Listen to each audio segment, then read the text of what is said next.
this is Vishakha, going to recover my topic of Information Technology Act 2000, that is ITA Act 2000. I'm going to give introduction about this act, also going to talk about main objectives and objectives of this act, about the silent features of this act, and applicability and non-applicability, and lastly I want to talk about digital signature. So first we talk about what is ITA Act. The Information Technology Act was notified on 17th October 2000 and it basically deals with the cyber crimes and electronic commerce in India. तो जितने भी cases cyber crimes और electronic commerce से related हैं उनसे ये ITA act deal करता है. बात करते हैं इसके इंट्रोडक्शन के बारे में. तो United nation commission on international trade law UNCITL ने 1996 में ये e commerce law model adopt किया था ताकि सभी कंट्रीज़ में एक जैसा लॉ पास हो ई कॉमर्स से डील करने के लिए. इसे ई कॉमर्स एक्ट 1998 में ministry of commerce of government of India के द्वारा ये ड्राफ्ट बनाया गया था. फिर सन 1999 में ये रीड्राफ्ट हुआ as a information technology bill और ये फाइनली पास हुआ मई 2000 में. बात करते हैं इसके ऑब्जेक्टिव्स के बारे में. तो पहला तो ये ऑब्जेक्टिव है इसका, इंफॉर्मेशन टेक्नोलॉजी एक्ट हेल्प करता है हमें जो भी ट्रांजैक्शन इलेक्ट्रॉनिक एक्सचेंज और इलेक्ट्रॉनिक कम्युनिकेशन के बेसिस पर हुए हैं उन्हें आइडेंटिफाई करने में. पेपर बेस्ड कम्युनिकेशन मेथड के लिए ये एक अल्टरनेटिव है और ये इंफॉर्मेशन को इलेक्ट्रॉनिकली स्टोर करने में भी हेल्प करता है. बात करते हैं इसके मेन ऑब्जेक्टिव्स के बारे में. तो ये लीगल रिकॉग्नाइजेशन प्रोवाइड करता है जो भी ट्रांजैक्शन इलेक्ट्रॉनिक एक्सचेंज पे हुए हैं उनके बारे में उन्हें आइडेंटिफाई करने में. सेकेंड थिंग, ये डिजिटल सिग्नेचर के लिए भी लीगल रिकॉग्नाइजेशन प्रोवाइड करता है ताकि हम जितनी भी इंफॉर्मेशन मिली है उसे आइडेंटिफाई कर सकें और ऑथेंटिकेट कर सकें.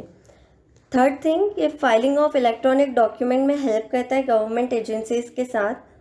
फोर्थ थिंग, ये प्रोवाइड करता है लीगल सैंक्शन जितने भी इलेक्ट्रॉनिक फंड्स का ट्रांसफ़र हुआ है बैंक्स और फाइनेंशियल इंस्टीट्यूशन के बीच उसके लिए. और फिफ्थ पॉइंट है, ये लीगल रिकॉग्नाइजेशन प्रोवाइड करता है बैंकर्स को ताकि वो बुक ऑफ अकाउंट्स को इलेक्ट्रॉनिकली स्टोर कर सकें. अब बात करते हैं इसके साइलेंट फीचर्स के बारे में.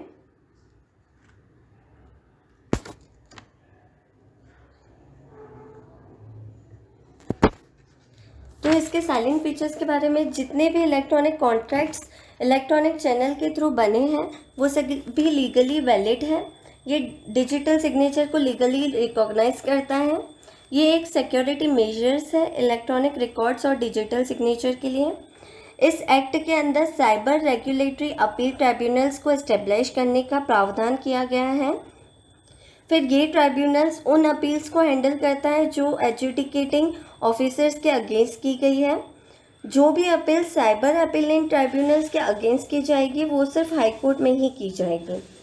और लास्टली इसका मेन फीचर ये है कि सीनियर पुलिस ऑफिसर्स या जितने भी ऑफिसर्स हैं वो पब्लिक प्लेसेस में एंटर कर सकते हैं, वहाँ छानबीन कर सकते हैं और बिना वारंट के अरेस्ट भी कर सकते हैं.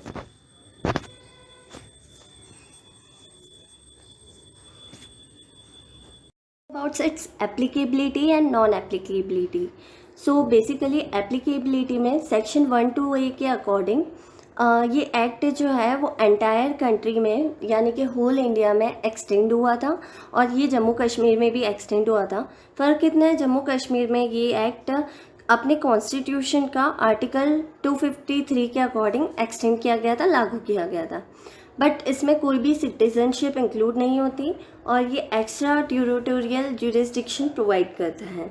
सेक्शन 1(2) के according plus along with section 75 ये स्पेसिफाई करता है ये एक्ट एप्लीकेबल है उन सभी ऑफेंसेस और कॉन्ट्रावेक्शन पर जो कि आउटसाइड इंडिया कमिट हुए हैं और ये वो पर्सन जो कि इन्वॉल्व है किसी भी तरीके के ऑफेंसेस में इन्वॉल्व है जो कंप्यूटर से रिलेटेड, कंप्यूटर सिस्टम से रिलेटेड या नेटवर्क जो कि इंडिया में लोकेट है उनसे रिलेटेड ऑफेंसेस करता है तो वो उसकी नेशनलिटी के इर्रेस्पेक्टिव उसे पनिशेबल किया जाएगा या वो पनिश्ड होगा इस एक्ट के अकॉर्डिंग. और लेक ऑफ इंटरनेशनल कोऑपरेशन इस एक्ट का ओनली लिमिटेशन है. नॉन एप्लीकेबिलिटी के बारे में बात करें तो कोई भी negotiable instrument under negotiable instrument act को एग्जीक्यूट करना, ये नॉन एप्लीकेबिलिटी होता है। और power of attorney under power of attorney act 1882 का एग्जीक्यूशन भी नॉन एप्लीकेबिलिटी है। Creation of trust under the Indian trust act 1882 and lastly execution of will under the Indian Succession Act 1925 including any testimoniatory disposition by whatever name called।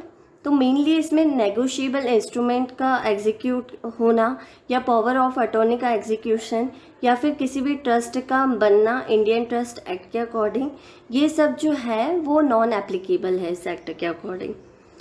बाद में बात करते हैं IT amendment act 2008 के बारे में।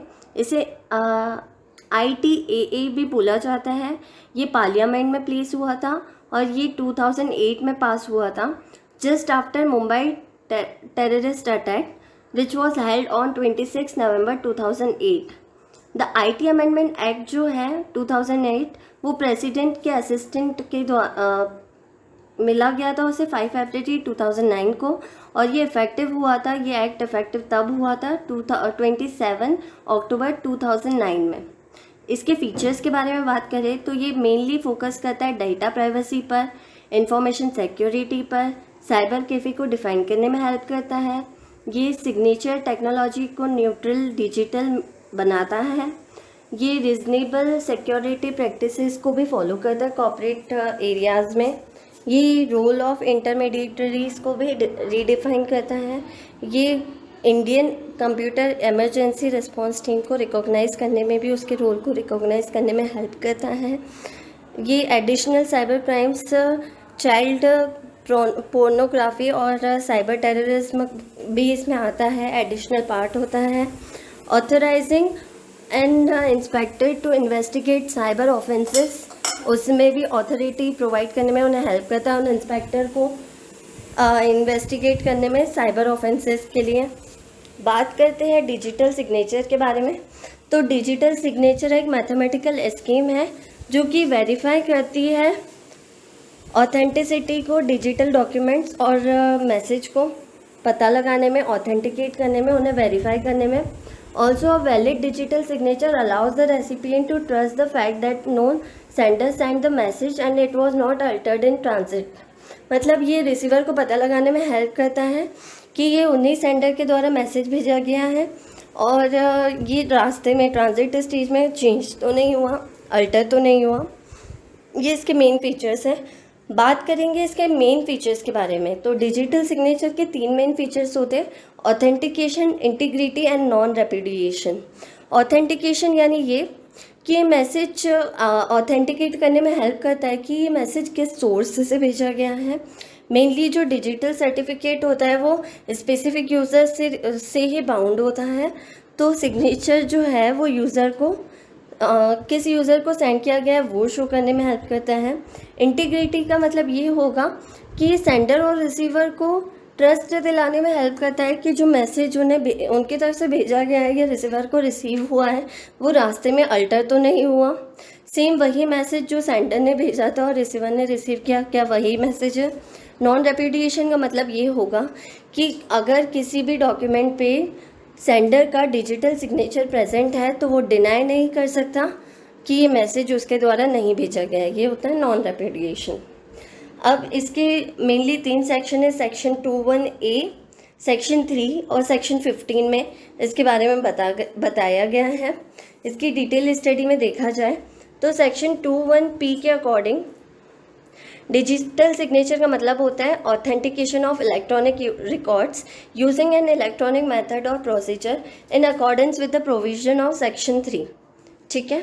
Section 3 में इसके बारे में बताया गया है कि ये प्रोविज़न जो है इस सेक्शन के अकॉर्डिंग सब्सक्राइबर जो है वो डिजिटल सिग्नेचर अफिक्स करते हैं और ऑथेंटिकेट करते हैं इलेक्ट्रॉनिक रिकॉर्ड्स को। डिजिटल सिग्नेचर के हेल्प से ही आप किसी भी इलेक्ट्रॉनिक रिकॉर्ड को वो सब्सक्राइबर आइडेंटिफाई करने में हेल्प करता है ये। और asymmetric crypto system hash function envelope and transfer the initial electronic records into another record which affect the authentication of this record.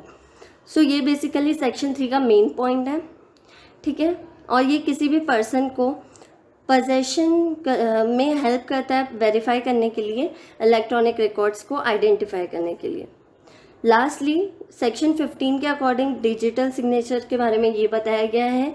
ये एक यूनिक नेस प्रोवाइड करता है सब्सक्राइबर अफिक्सिंग इट, क्योंकि उसके यूनिक डिजिटल सिग्नेचर जो सेंडर रहते हैं बस उसी के रहते हैं डिजिटल सिग्नेचर. और secondly capable of identifying the subscriber को आइडेंटिफाई करने में भी केपेबल होता है. ये क्रिएट बनाया जाता है इससे under exclusion control of the subscriber के कंट्रोल में नहीं होता. इससे इस तरीके से इस मैनर में ये बनाया जाता है. It is link to the electronic record in such a manner that the change in the record invalidate the digital signature. It secure digital signature. तो ये डिजिटल सिग्नेचर को भी सिक्योर करता है.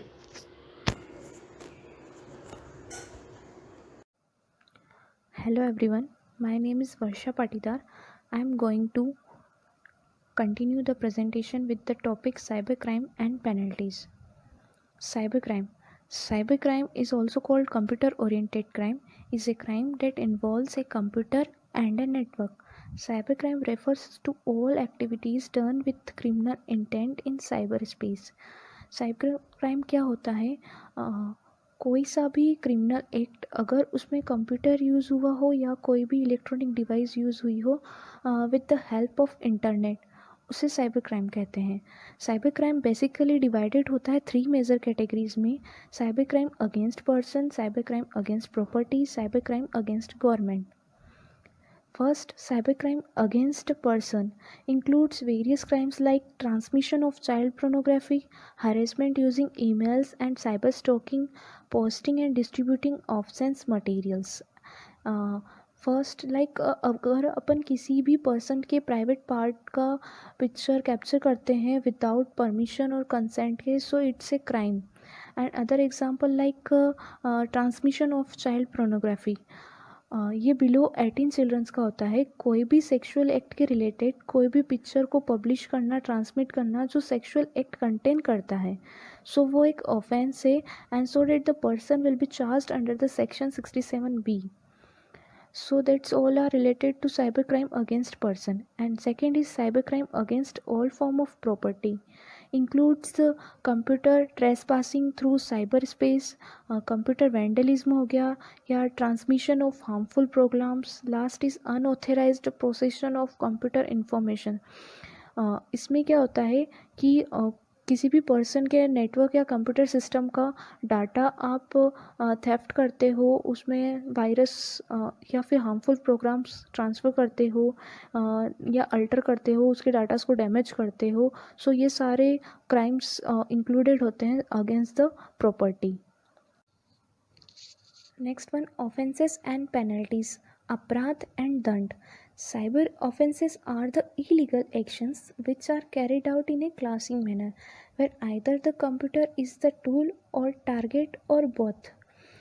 Cybercrime usually includes first is unauthorized access of the computer, second is data diddling. Data diddling means changing of data before or during enter into the computer system. Okay. Next, virus attack, theft of computer system, it's also called data theft. इसमें क्या होता है, किसी भी person या organisations के personal datas आप लेते हो without permission, it's called data theft. And hacking is also किसी भी ऑर्गेनाइजेशन या फर्म के कंप्यूटर सिस्टम या नेटवर्क में से अनऑथराइज तरीके से एक्सेस करना या नेटवर्क में स्टोर डाटास को डिलीट करना, चेंज करना, डैमेज करना या चोरी करना या अपने किसी काम में लेना, इन सभी कामों को हैकिंग कहते हैं. And next one is logic bombs हो गए, इंटरनेट टाइम थ्रेफ्ट हो गया, वेब चेकिंग हो गए, ईमेल बॉम्बिंग हो जाता है, physically damage computer system. That's all are offences are related to the cyber crimes offences. Okay, next one, the offences and penalties against all the mentioned sections of the IT Act. First section is section 65, tampering with computer source document. अगर हम जाने अनजाने में computer source document में जो कि computer के किसी नेटवर्क में या सिस्टम में यूज़ होता है, जो कि गवर्नमेंट द्वारा मेंटेन रखने को बोला गया था, अगर हम उसको टैम्पर करते हैं, अल्टर करते हैं, डैमेज करते हैं, डिस्ट्रॉय करते हैं, so that time section 65 applicable, and that is tampering with computer source document. And इसके लिए पेनल्टीज़ होती है इम्प्रोजनमेंट अप टू 3 ईयर्स और 2 लाख फाइन। या तो आप दोनों कंप्लीट करो या दोनों में से एक आपको कंप्लीट करना होता है।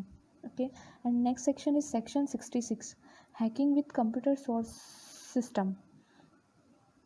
अगर कोई पर्सन कंप्यूटर सिस्टम से रिलेटेड कुछ भी हैक करता है, लाइक उसकी इंफॉर्मेशन को अल्टर करता है या फिर कंप्यूटर सिस्टम डैमेज करने का ट्राई करता है, so that the person will be charge under the section 66 and the penalty is उसको 3 साल का जेल होगा या तो या और fine up to 5 lakh rupees.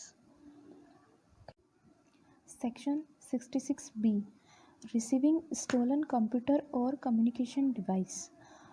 इसमें क्या होता है, अगर हम कंप्यूटर सिस्टम या अदर कम्युनिकेशन डिवाइस यूज़ करते हैं जो कि चोरी किया हुआ है, उसको अगर यूज़ करते हैं, so that the person will charge under the section 66B, that is receiving stolen computer और कम्युनिकेशन डिवाइस। उसके लिए पेनल्टीज़ होता है इम्प्रोजनमेंट अप टू 3 ईयर और fine up to 1 lakh rupees. And next section is section 66C, using password of another person. अगर हम दूसरे person का पासवर्ड, डिजिटल सिग्नेचर या यूनिक आइडेंटिफिकेशन नंबर जो कि उसी पर्सन के पास होना चाहिए और हम यूज़ करते हैं, तो वो एक ऑफेंसेस है, तब ये सेक्शन 66 एप्लीकेबल होता है, that is using password of another person, and the penalties is imprisonment up to 3 year और fine up to 1 lakh rupees. Next is section 66D, cheating using computer resources. अगर हम किसी पर्सन के साथ किसी कंप्यूटर रिसोर्सेज और कम्युनिकेशन डिवाइस के द्वारा कुछ भी चीटिंग करते हैं, तो ये सेक्शन 66D एप्लीकेबल होता है। उसके लिए पेनल्टीज़ होती है, आपको जेल होता है 3 साल के लिए और 1 लाख रुपीज़ फाइन होता है। अकॉर्डिंग टू द डिस्क्रिप्शन आपको बोथ आर कंप्लीट करने होंगे या दोनों में से एक। And section 66E, publishing private images of other. अगर हम विदाउट नॉलेज के किसी पर्सन के प्राइवेट पार्ट का पिक्चर्स कैप्चर करते हैं, पब्लिश करते हैं, ट्रांसमिट करते हैं या उसको अल्टर करते हैं, it's offence, that times section 66E applicable, and the penalties is imprisonment up to 3 year और fine up to 2 lakh rupees. Section 67, publishing information which is offence in electronic form. इसमें क्या होता है, अगर हम कुछ भी पर्सन की इंफॉर्मेशन या फिर इमेज जो कि देखने में अच्छा ना हो, फिर भी इलेक्ट्रॉनिक फॉर्म में लाइक ऑनलाइन उसका कुछ भी इंफॉर्मेशन इमेज अपलोड करते हैं या फिर हम ट्रांसमिट करते हैं, सो ये एक ऑफेंस है, and so that the person will charge under the section 67। उसके लिए पेनल्टीज़ होगी on first conviction imprisonment up to 3 year और fine up to 5 lakh, and on subsequent conviction imprisonment up to 5 years or fine up to 10 lakh. Next section is section 68, failure या refusal to comply with order। इसमें क्या होता है, जो भी government के order या किसी सर्टिफाइड अथॉरिटी के ऑर्डर या सेंट्रल गवर्नमेंट के ऑर्डर, उसको आप रिफ्यूज़ करते हो, उसको आप परफॉर्म नहीं करते हो, that time section 68 is applicable, that is failure या refusal to comply with order, and the penalties is imprisonment up to 2 years and fine up to 1 lakh rupees. Section 69, failure या रिफ्यूज़ल टू डिक्रिप्ट डाटास। आप जो कि secure data नहीं रखते हैं या उसको रिफ्यूज़ करते हैं या फेल हो जाते हैं उसको सिक्योर करने में, that time section 69 is applicable, failure या refusal to decrypt datas, and the punishment is आपको 7 साल का इम्प्रोजनमेंट होगा या पॉसिबल फाइन आप पर लगाया जा सकता है। And next section is section 70, Section 70 is securing access or attempting to secure access to a protected system. इस सेक्शन में क्या होता है, अगर बाय ऑर्डर किसी कंप्यूटर सिस्टम को या नेटवर्क को ऑलरेडी प्रोटेक्ट डिक्लेयर किया गया है और अगर आप उसका यूज़ सिक्योर सिस्टम को एक्सेस करने का या उसका यूज़ करने का ट्राई करते हैं तो ये एक ऑफेंस है.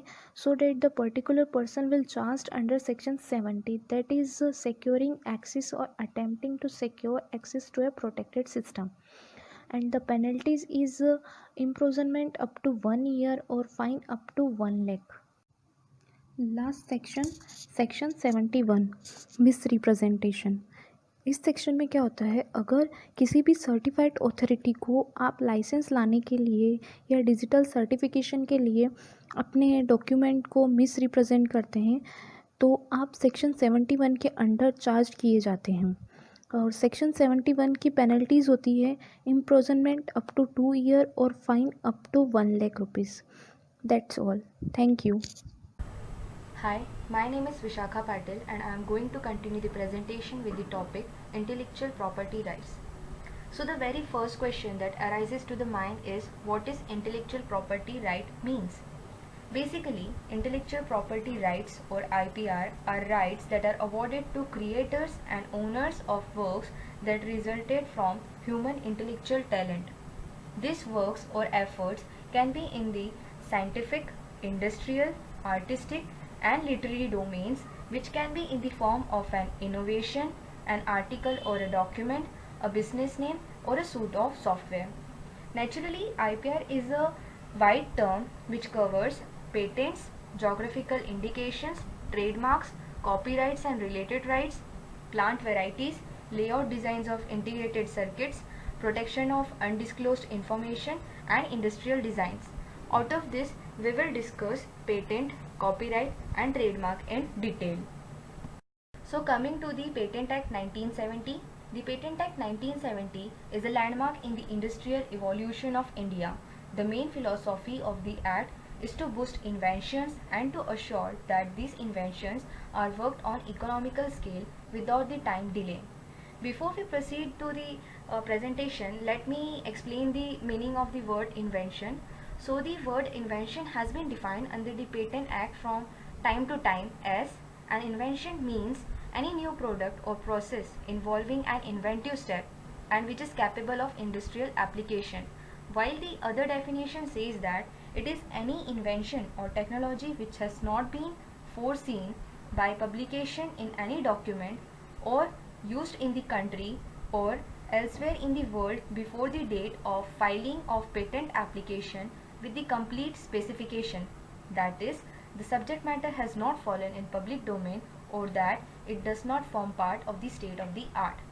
Therefore, patent is a right which is granted by country to the owner of an invention so that he or she can make, use, manufacture and market the invention. Also, the right safeguards others to make, use, manufacture or market the invention without the consent of the patent holder.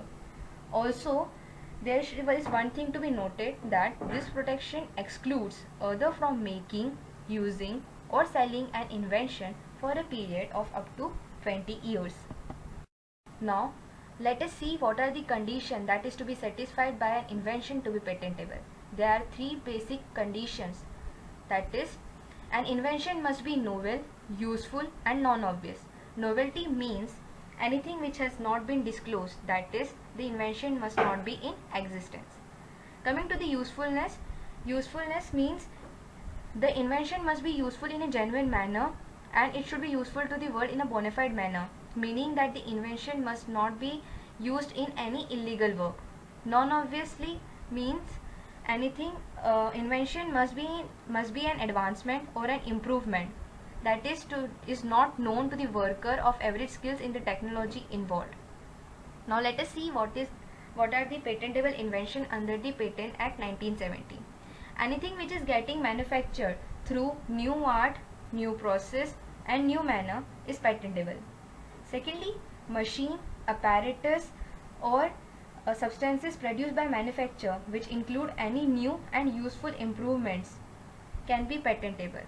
Thirdly, anything any invention claiming substances intended for use or is capable of being used, for example as a food or a drug, or the substances which is produced by chemical processes are not patentable.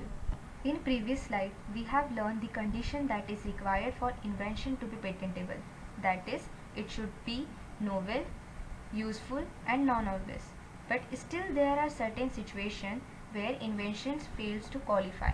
These situations are: first, when invention which is impractical or opposes the natural law, example different types of perpetual motion machines.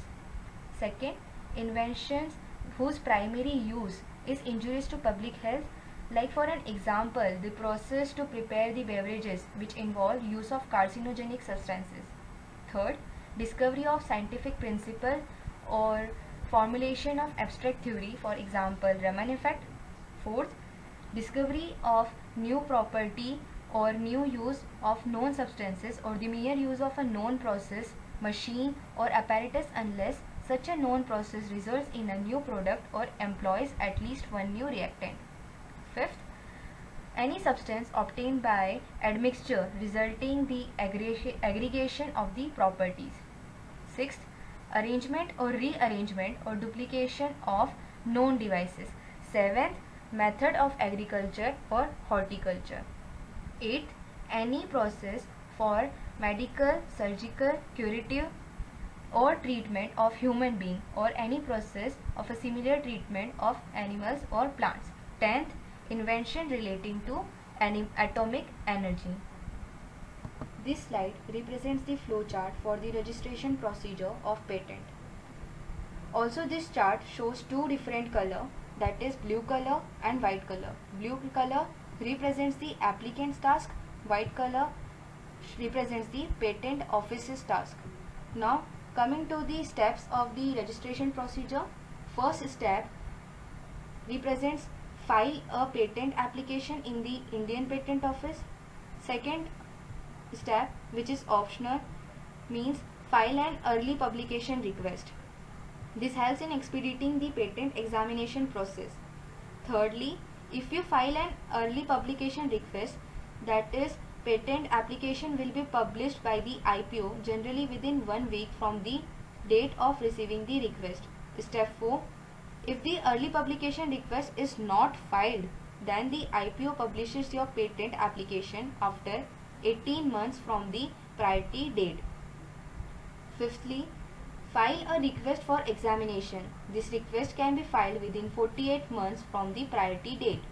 Note that the IPO will not examine your patent application unless this request is filed.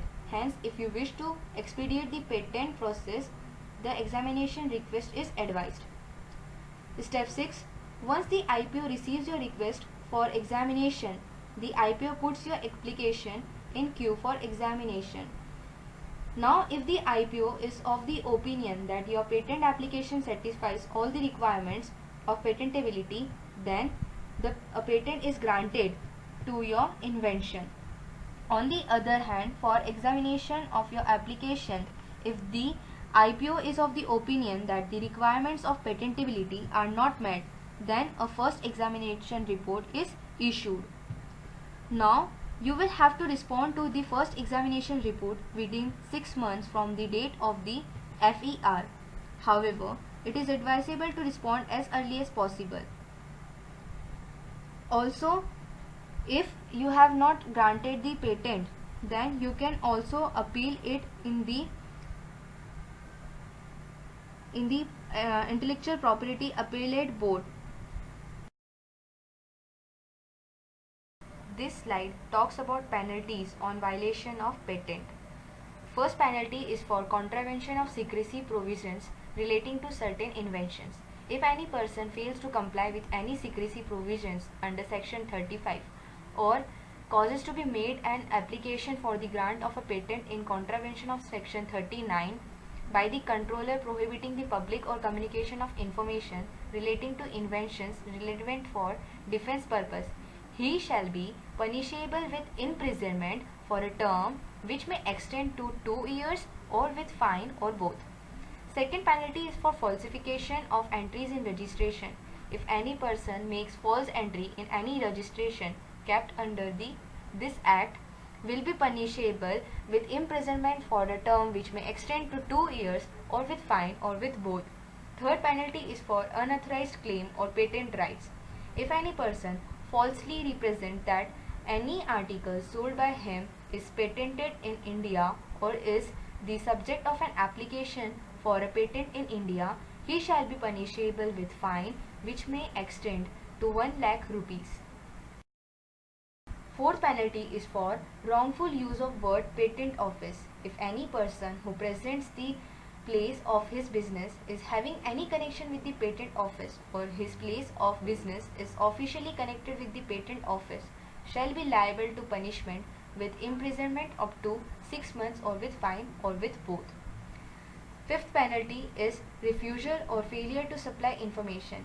अगर कोई भी person refuse करता है कि और fail करता है to furnish the required information to the central government, then he shall be punished with fine which may extend to 10 lakh rupees. If any person furnishes information or statement जो कि गलत है, then he shall be punishable with imprisonment which may extend to 6 months, or with fine, or with both. Sixth penalty is for offences by companies. Where an offence has been committed by a company and it is proved that the offences has been committed with the consent of, or that the commission of the offence is attributable to any neglect on the part of any director, manager, secretary, or any officer, shall be deemed to be guilty of the offence and shall be liable to be proceeded against and punished accordingly. Now let us have look to some patent fights. First, turmeric patent fight, which was fought between India and USA. Samsung versus Apple. Third, neem patent fight, which was again fought between India and Germany. Coming to the turmeric patent fight. In 1995, the United States awarded patent on turmeric to University of Mississippi Medical Center for wound healing property. The Indian Council for Scientific and Industrial Research (CSIR) had opposed to the patent granted and hand over documented evidences of the prior art to USPTO. USPTO stands for United States Patent Trademark Office. Though it was a well-known experience that the use of turmeric was familiar in every house since ages in India, it was not hard to find published information on the use of turmeric powder through oral as well as topical route for wound healing. Due to pervasive researches, 32 references were placed in different languages, namely Urdu, Hindi and Sanskrit. Therefore, the USPTO withdrew the patent, explaining that the claims made in the patent were obvious and foreseen. Therefore, the turmeric knowledge that belonged to India was safeguarded in turmeric case. Now we will start the Copyright Act. Copyright is one of the key division of IP law which protects the interpretation of ideas. This right is awarded to the creators of dramatic, musical and artistical works, literary, and producers of cinematograph films and sound recordings. Copyright is thus based upon the creation of the work. Now what are the entitlement to copyright? A work will certify for copyright protection if, firstly, it should be safeguarded by the copyright under the act. Secondly, it should be in the recorded form, that is in sound recording, in writing, in a printed form or on a computer disk. Thirdly, it should be original or fresh if sufficient skill, labor and judgment are invested on creating it. Now let us see what are the rights that are protected in the copyright. So first is the literary work. Literary work includes books, articles, journals as well as manuscripts. It also includes translations as original work and are safeguarded under copyright law. Also this covers computer program and computer databases. Second is the dramatic work. Dramatic work is a work that is efficient of being physically performed. For example, recitation, choreographic work, elements of dance, costumes and scenery associated with drama, etc. Coming to the musical work consists of music and it covers graphical notation of such work. The words in a song and the music have separate rights and the rights can't be merged. Artistic works, it includes sculptures, paintings, drawings, engravings, photographs and architectural works irrespective of judgments on their artistic quality. Now, next is the cinematographic films and sound recording. Cinematography includes any method used to record moving images, including video, recording and recording of short clips using webcams and cell phones. Likewise, stand-alone sound recording are also protected under copyright law.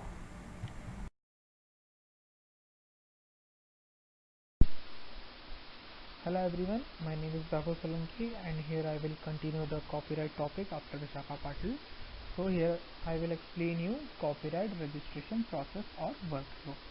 So here the first step is filling of application form along with fee. So first we will have to fill an application form along with a fee which is, for example, 50 rupees registration fees for applying for literacy or any other artistic work. Okay, now the second step is issue of diary number. After filling the application form, the registration office will provide us a diary number, which is again a very important number for us. Okay, now the second step is 30 days mandatory waiting for objection. We will have to wait for at least 30 days for any objection is raised against our application or not. Okay, now this is a very now next step is a very important step for us, objection filed. So this step is divided into two steps like yes or no. You will see here objection field y और n. ठीक है, तो यहाँ पर दो step में ये जो स्टेप है डिवाइड हो जाती है, जहाँ पर ऑब्जेक्शन रेज्ड होता है या नहीं होता है. अगर हमारी एप्लीकेशन के खिलाफ कोई भी ऑब्जेक्शन फाइल्ड नहीं होता है तो उस केस में हमारी जो नेक्स्ट स्टेप हो जाएगी वो है स्क्रूटनाइजेशन बाय एग्जामिनर. तो जो एग्जामिनर है वो स्क्रूटनाइज करेगा हमारी एप्लीकेशन को और वो ये चेक करेगा कि हमारी एप्लीकेशन में या हमारे जो कॉपीराइट जिसके लिए हम ले रहे हैं उसमें कोई डिस्क्रिपेंसी है या नहीं है. ठीक है, तो अगर कोई डिस्क्रिपेंसी नहीं होती है तो हम स्मूथली हमारी जो रजिस्ट्रेशन एप्लीकेशन है वो अप्रूव हो जाएगी. अप्रूव होने के बाद हमें एक रजिस्ट्रेशन ऑफिस की तरफ से एक अप्रूवल लेटर मिल जाएगा. ठीक है, तो अप्रूवल लेटर मिलते ही हमारी यहाँ पर जो स्टेप है ख़त्म हो जाती है.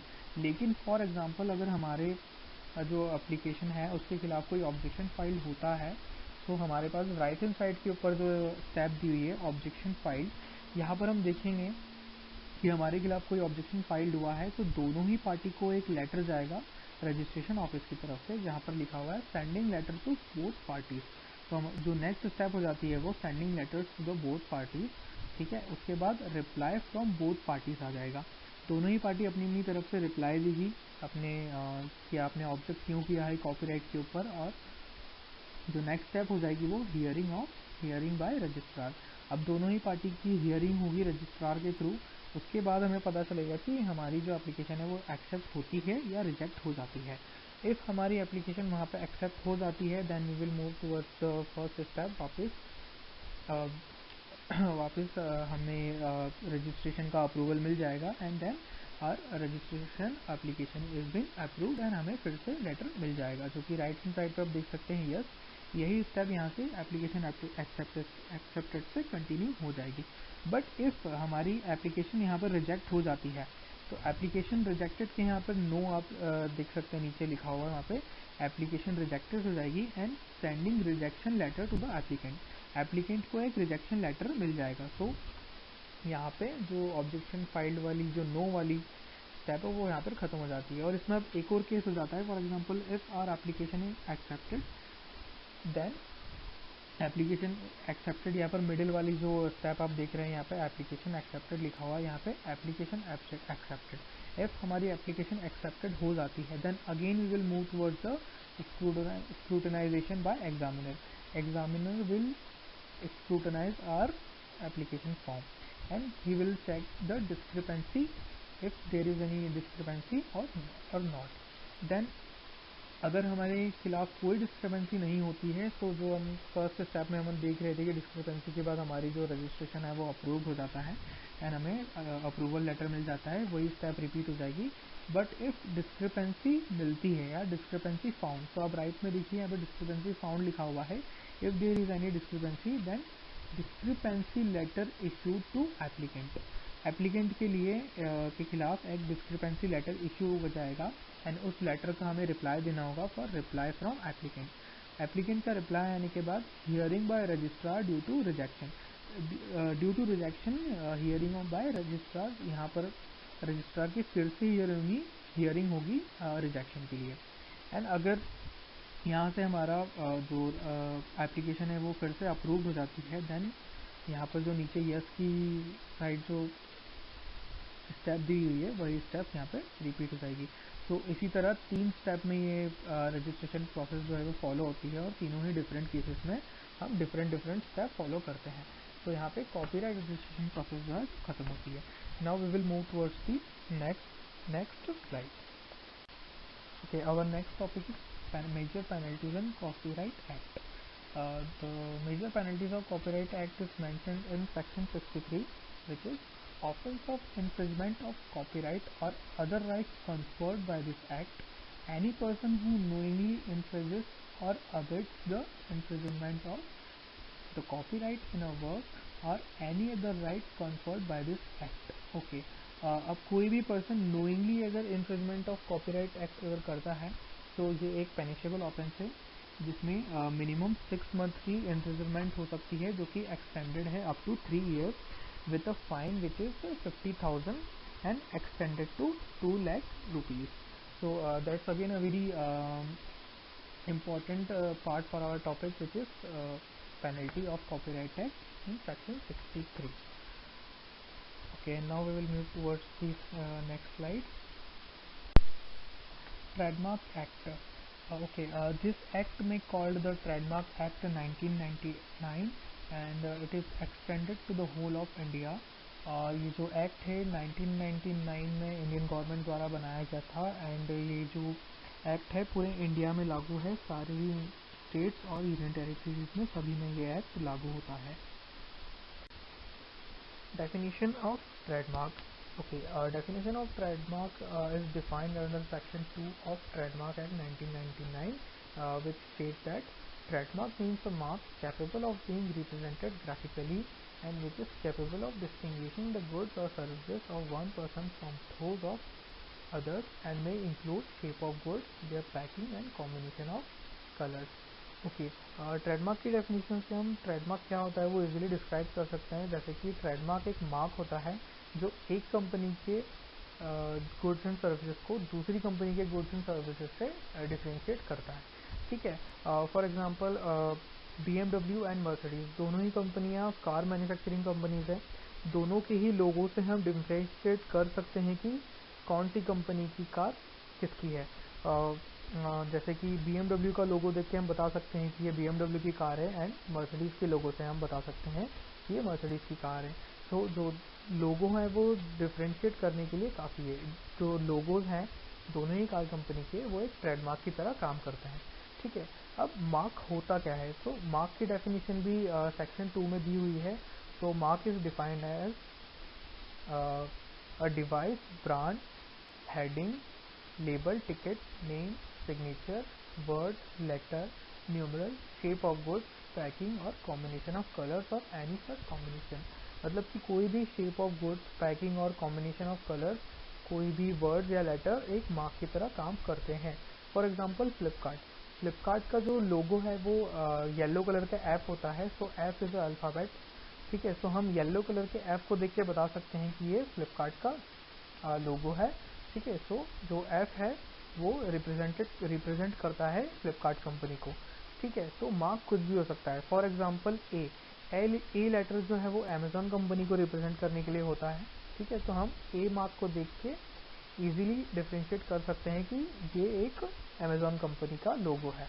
ठीक है, वैसे ही अगर हम पैकिंग और कॉम्बिनेशन ऑफ कलर्स की अगर बात करें, ठीक है, तो for example Cadbury company.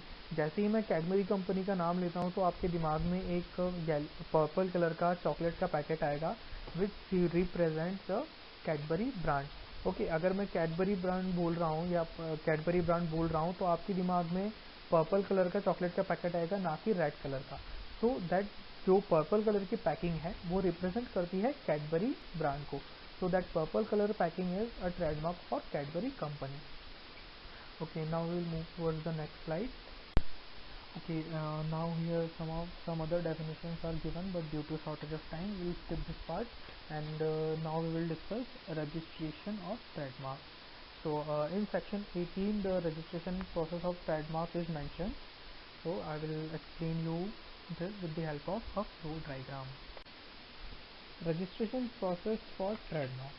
Okay, before filling the application form for trademark, we will have to decide what is going to be our trademark. So the first step is trademark search. In this step we will going to search what is going to be our trademark. So in this step we will decide which is going to be our trademark. It is like वो कुछ भी हो सकता है, कोई colour हो सकता है, कोई अल्फ़ाबेट हो सकता है, कोई लेटर हो सकता है, कोई नंबर हो सकता है, कोई लोगो हो सकता है, ठीक है। So after deciding we will move towards the second step, which is filling of trademark application, and then after filling of trademark application we will move towards the third step, which is acknowledgement of application. Okay, in this step we will acknowledge our application form. After that we will move towards the next step, which is issuance of examination report. Okay, this step is very important step, and again this step is divided into two parts, which is accepted or objected. Okay, now we will talk about the accepted part. If our examination report is accepted, then we will move towards the next step, which is publication in journal. Examination office जो है वो एक publication करेगा journal के अंदर, जिसमें हमें हमारी कंपनी के बारे में इंफॉर्मेशन होगी कि इस कंपनी ने इस ट्रेडमार्क के लिए रजिस्टर किया है। अगर किसी को इस ट्रेडमार्क के ऊपर कोई ऑब्जेक्शन होगा तो वो अपोज कर सकता है। तो नेक्स्ट स्टेप हो जाएगी वेटिंग फॉर अपोजिशन। कोई भी अगर इसके खिलाफ अपोजिशन में आता है तो हमें उसके लिए वेट करना पड़ेगा। फॉर एग्जाम्पल अगर कोई भी अपोजिशन नहीं होता है, then we will move towards the next step, which is issuation of registration certificate. यहाँ पे हमें हमारा ट्रेडमार्क इशू होने का रजिस्ट्रेशन सर्टिफिकेट मिल जाएगा, एंड उसके बाद एक नई प्रोसेस आ जाती है जो कि रिन्यूअल, पोस्ट रजिस्ट्रेशन, चेंज और एक्सेट्रा। एक बार हमारा ट्रेडमार्क रजिस्टर हो जाता है, उसके बाद हमें इन फ्यूचर कोई चेंजेस करना है हमारे ट्रेडमार्क में, कोई रिन्यूअल करना है, कोई हल्का फुल्का सा कोई भी चेंज करना है, तो हमें फिर से रजिस्ट्रेशन ऑफिस में जाके ये चीज़ें करवानी होगी। अब यहाँ पे हमारी बात हो चुकी है एक्सेप्टेड वाली एप्लीकेशन फॉर्म की। नाउ अब राइट हैंड साइड पे देखिए ऑब्जेक्टेड। अगर हमारी रिपोर्ट के ऊपर कोई भी ऑब्जेक्शन आता है, then we will move towards the next step, which is show cause hearing. यहाँ पर जो भी रजिस्ट्रार होगा या जो भी कंसर्न पर्सन होगा, यहाँ पर उसके खिलाफ एक हियरिंग होगी। देन अगर हियरिंग के बाद हमारा एप्लीकेशन फॉर्म एक्सेप्ट हो जाता है, देन जो हमने पहले स्टेप फॉलो की थी वही स्टेप यहाँ पर आके फॉलो हो जाएगी। बट इफ़ हमारे खिलाफ कोई ऑब्जेक्शन यहाँ पर आ जाता है, यहाँ पर हम देखते हैं अवेटेड फॉर अपोजिशन। अगर हमारे खिलाफ यहाँ पे कोई ऑब्जेक्शन आ जाता है, देन थर्ड पार्टी अपोजिशन यहाँ पर इन्वॉल्व हो जाता है। देन फिर application to proceed for registration, फिर यहाँ पे हमें application to proceed for registration के लिए हमारी नेक्स्ट स्टेप आ जाती है। उसके बाद फिर से हम लेफ्ट हैंड साइड की तरफ मूव करते हुए इशूएंस ऑफ रजिस्ट्रेशन सर्टिफिकेट पे आके वही जो हमने पहले स्टेप फॉलो की थी एक्सेप्टेड वाली स्टेप के टाइम, वही स्टेप यहाँ पे फॉलो हो जाएगी। देन नेक्स्ट, इफ़ अगर थर्ड पार्टी अपोजिशन यहाँ पर इन्वॉल्व हो गया है, if opposition is allowed and application is refused. For example अगर थर्ड पार्टी जो अपोज कर रही है वो काफ़ी स्ट्रॉन्ग अपोज कर रही है, तो जो रजिस्ट्रेशन ऑफिस है वो उनको इन्वॉल्व करेगा। Then we have to review it. Then यहाँ पर रजिस्ट्रेशन ऑफिस जो है हमारी एप्लीकेशन को रिव्यू करेगा, एंड देन फिर से हमें जो है ये प्रोसेस फिर से रिपीट करनी होगी। ओके, इफ़ हमारी एप्लीकेशन के टाइम कोई ऑब्जेक्शन आता है, एंड जब शोकेस हायरिंग के टाइम फिर से ऑब्जेक्शन आता है, then our application is refuse, withdrawal और abandon, and then it is directly move towards intellectual property appellate board. फिर ये जो इंटेलेक्चुअल प्रॉपर्टी अपीलेट बोर्ड है, यहाँ पर सारी ही हियरिंग्स, जो इम्पोर्टेंट हियरिंग्स होती है, वो यहाँ पर सारी इम्पोर्टेंट हियरिंग्स होती है। फिर ये फैसला करेगी कि आपकी एप्लीकेशन रिजेक्ट होगी या एक्सेप्ट होगी। ओके, सो यहाँ पे आके हमारी registration process of trademark process and हो जाती है। Our next topic is major penalties on violation of trademark. Here I have covered some important sections, so we will have a quick look on them. Okay, so our first penalty is section 103, penalty for applying false trademark, trade description, etc. Okay, if any person who falsifying any trademark or applying falsely for any goods or services trademark, so this is also a punishable offense with imprisonment for a term which shall not be less than 6 months but which may extended to 3 years, and with fine which shall not be less than 50,000 rupees but which may extended to 2 lakh rupees. Our next penalty is section 104, penalty for selling goods or providing services to which false trademark or false trade description is applied. Okay, for example, if any person falsely selling goods or providing services which falls under false trade description, so this is also a punishable offense which is punishable with imprisonment for term which shall not be less than 6 months but which may extended to 3 years, and with fine which shall not be less than 50,000 rupees but may extended to 2 lakh rupees. And our next penalty is section 105, enhanced penalty on second or subsequent conviction. Okay, whoever having already been convicted of an offense under section 103 and 104 is again convicted of any such offense shall be punishable for second and for every subsequent offense with imprisonment for a term which shall not be less than 1 year but which may extended to 3 years, and with fine which shall not be less than 1 lakh rupees but which extended to 2 lakh rupees. And in last, thank you for watching our video.